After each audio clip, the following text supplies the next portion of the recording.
یہ ہمارے نوجوانوں کے دل میں اور دماغ میں اسلام کے خلاف بغاوت کے جراثیم پیدا کیے جا رہے ہیں. انہیں مدارس سے، علماء سے، قرآن کریم سے، حدیث پاک سے کاٹنے کی کوشش کی جا رہی ہے. ان کے دماغ میں اسلام کے خلاف بیج بوئے جا رہے ہیں. اس لیے ان حالات میں ہمیں اپنی نسلوں کے دین اور ایمان کی حفاظت کی فکر کرنا یہ بہت ضروری ہے. اور یاد رکھیے، ہر گارجین کی ذمہ داری ہے کہ وہ اپنے بچے کی اچھی تعلیم اور اچھی تربیت کی فکر کرے. انہی کے ایک شاگرد ہیں حضرت مولانا الیاس صاحب کامرانی رحمۃ اللہ علیہ. یہ بھی دارالعلوم دیوبند میں پڑھتے تھے. انہوں نے دیکھا مدرسے میں تو صرف وہ آئے ہیں جن میں دین کی طلب ہے اور جن فیملیوں میں دین کی فکر ہے، وہ اپنے بچوں کو مدرسے میں بھیج رہے ہیں. لیکن ہزاروں اور کروڑوں مسلمان جو مدرسے کا نہیں کر رہے ہیں، ان تک دین کا پیغام کیسے پہنچایا جائے. چنانچہ اسی دارالعلوم دیوبند کے پروڈکٹ حضرت مولانا الیاس صاحب کامرانی رحمۃ اللہ علیہ نے اپنے بزرگوں کے مشورے سے، حضرت شیخ امید رحمۃ اللہ علیہ کی توجہ سے اور اپنے اکابر کے مشورے سے اس دعوت و تبلیغ کی تحریک کو شروع کیا.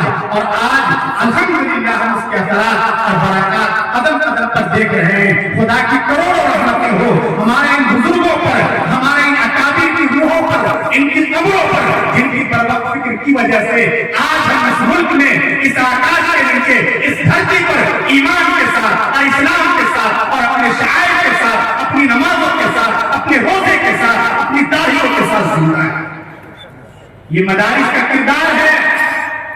اس لیے یاد رکھیے، اس وقت کا بھی جو سب سے اہم مسئلہ ہے وہ مسئلہ مسلمانوں کی سیاسی اعتبار سے ترقی کا نہیں ہے، مالی اعتبار سے آگے بڑھنے کا نہیں ہے. اس وقت کی جو سب سے بڑی سمسیا ہے وہ مسئلہ یہ ہے کہ کیسے ہم اپنی نسلوں کے دین اور ایمان کو محفوظ رکھ سکیں. مدارس جن حالات میں قائم ہوئے تھے، اس وقت بھی اسی طرح کی سچویشن چلتی جا رہی ہے. حالات بہت خراب ہوتے جا رہے ہیں. اور یہ تو فتنوں کا زمانہ ہے. پیارے آقا سرور کائنات فخر موجودات صلی اللہ علیہ وسلم نے بھی کم سے کم صلی اللہ علیہ وسلم تو کہہ دیا کیجئے. آپ صلی اللہ علیہ وسلم کی محبت اور عظمت کے لیے یہ پروگرام ہوتے ہیں.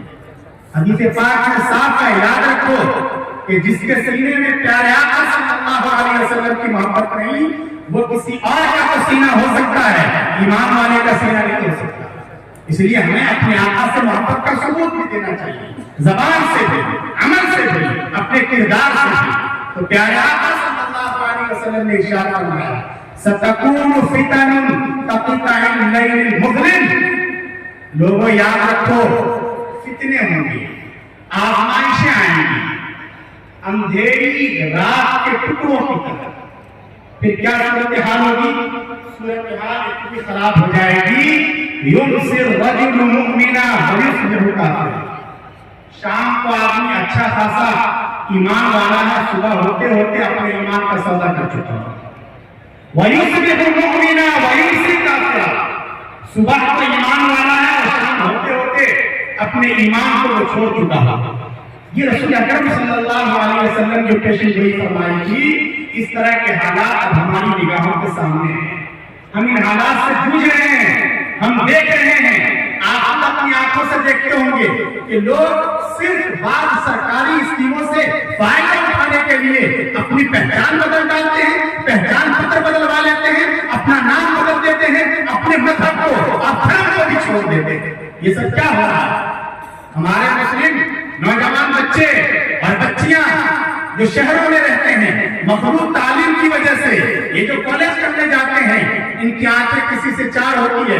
حالانکہ وہ مسلم سماج کی بچی ہے، وہ ہماری عزت ہے، ہمارے سماج کی عزت ہے وہ.